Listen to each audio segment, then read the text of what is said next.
Welcome back, folks. Sheepdog Smokey here, as always, in the shed. As I've told a couple of you, or said on a couple of videos, the green screen's not going to be used for a little while. I am switching from iMovie to Shotcut for stitching videos together when I need to stitch a video together, or I'm just not going to use either one if I manage to get a one-take video. With a smoker's cough, that's rare. But today is like many other days, so it's different from the topic that I prefer to stay on, which is history. Although today is sociology and psychology and social psychology.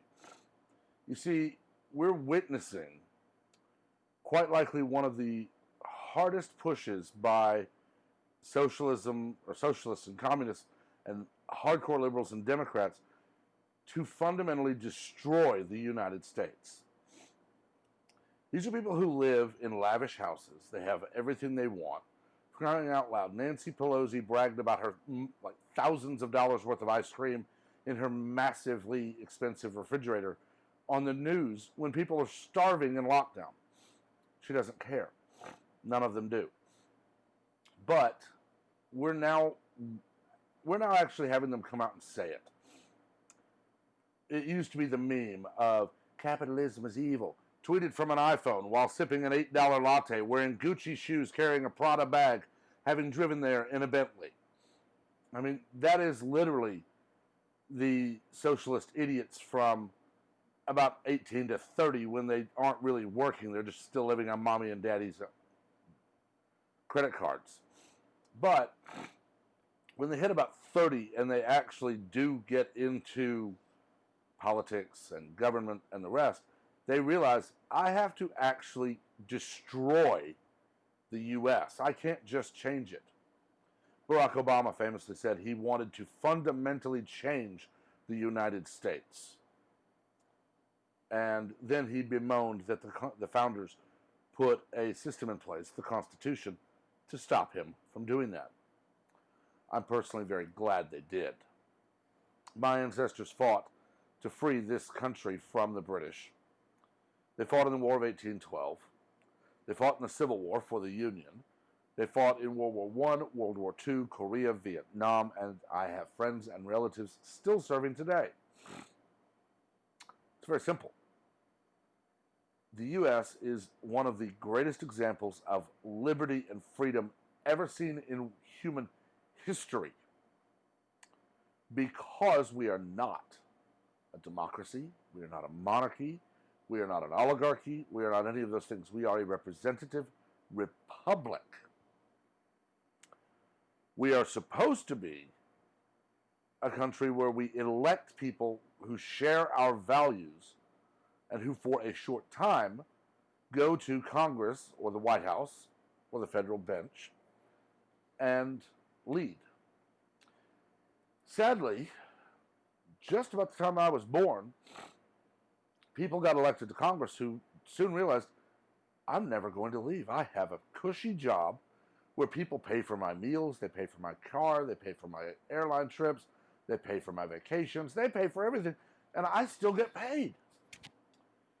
All of them are making six figures a year, some of them very much more due to books and speaking deals and the rest.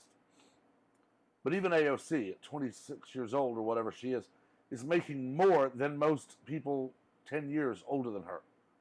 She's making more than 3 times what I make, and I'm old enough to be her father. Barely, but I am.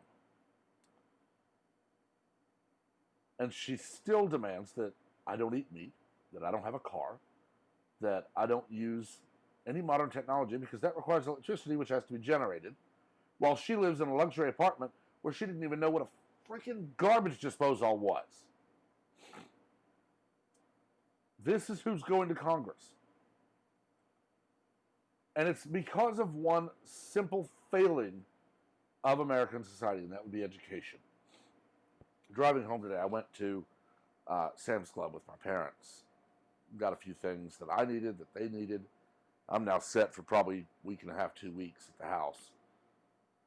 But on the way home, I listened to talk radio, and I heard a report that teachers' unions are saying they will not go back to work in class or distance learning.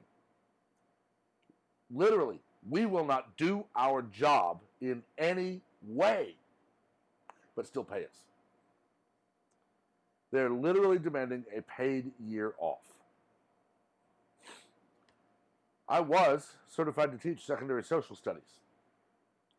Secondary social studies would encompass government, history, economics, geography if it's taught, sociology, psychology, social psychology if they're taught. I couldn't find work because I don't also coach. I'm not a part-time teacher, you see. Now, even those part-time teachers are saying, no, I'm not going to do my job, but you're still going to pay me. I would happily teach history, government, economics, geography, any and all of the social sciences for the same salary I'm making right now. I'm not even going to ask for a raise because I'm going to get 3 months in the summer off. I'm going to get a Christmas break and a spring break, and I'm going to get all the holidays the students get. Well, 90% of them, in-service days and all. But I would happily be in class with the students, not distance learning. If I have a student who needs to distance learn for a while, that's fine. I'll use Moodle, or I'll use Blackboard, or I'll use Google Classroom, Apple School Manager, whatever the school uses, so that they can submit their stuff while not healthy and not able to come to class. But I would be in class every day, happy to be teaching. But see, here's the rub. I actually would teach. I would not teach this BS that America is a racist country that invented slavery, and in 1865 it just went underground, and the Republicans became the Democrats, and the Democrats became the Republicans. So now you have to hate the Republicans. I'll tell you what's not a secret. The Great Party Switch in the late 1800s, early 1900s never happened. There were a handful of members of Congress that switched parties. But it wasn't a great party switch. The DNC then and the DNC now are the same people, same party, same platform, same beliefs. The Democratic National Committee is the party of oppression, the party of racism, and the party of tyranny. They openly admit they will raise your taxes to pay for health care for illegal immigrants. They will open your borders while disarming you so you cannot defend yourself against those who do enter our country intent on causing harm. Now, I will be one of the first to say I am not against immigration in any way. I am against illegal immigration. Enter Mexico illegally. In 20 years, when they finally let you out of jail, and if you're not dead, tell me how great it was. It's law. We have a law that mandates how you enter our country. If you do it wrong, if you overstay your visa, anything at all, you are to be deported. But you see, states like California, New York, and other deep blue states, we see they give illegals driver's license, and they have motor voter laws. All of a sudden, the Democrats have a new crop of voters. And I can guarantee you, they know that these people are voting, and they will happily lie to your face and tell you, voter fraud is not real. They'll tell you that while watching a video of someone being marched out of the post office or marched out of the Democratic Party office, charged with and soon to be convicted of voter fraud. This is the same as Nadler. You could have had him in Portland watching as people riot, throwing fiery explosives, IEDs, at the federal building. This is all a myth. You're somehow projecting a hologram in front of me. It's not happening. He could be hit with flying shrapnel. You just reached over and cut me with a knife and then vanished the knife. These people are so moronically stupid that they actually believe that if they say, nope, it is not happening. Don't watch the news. Don't look at that video. You're not allowed to see that video. Then it's true. They've proven it with Portland and Seattle. They've proven it with their refusal to condemn mass rioting, but their demands that we not go to church because, well, coronavirus is so horrible. But apparently it knows not to go to riots.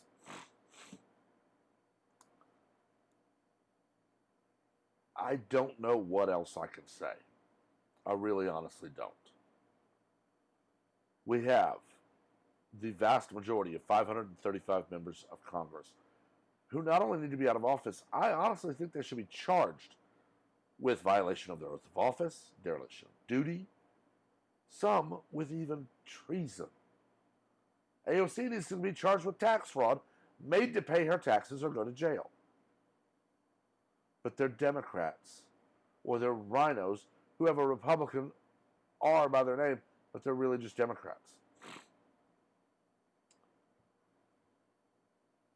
I don't know what else to say. Either you're going to see this, or you couldn't see it if they admitted it to your face. I don't know. That's all I got for today.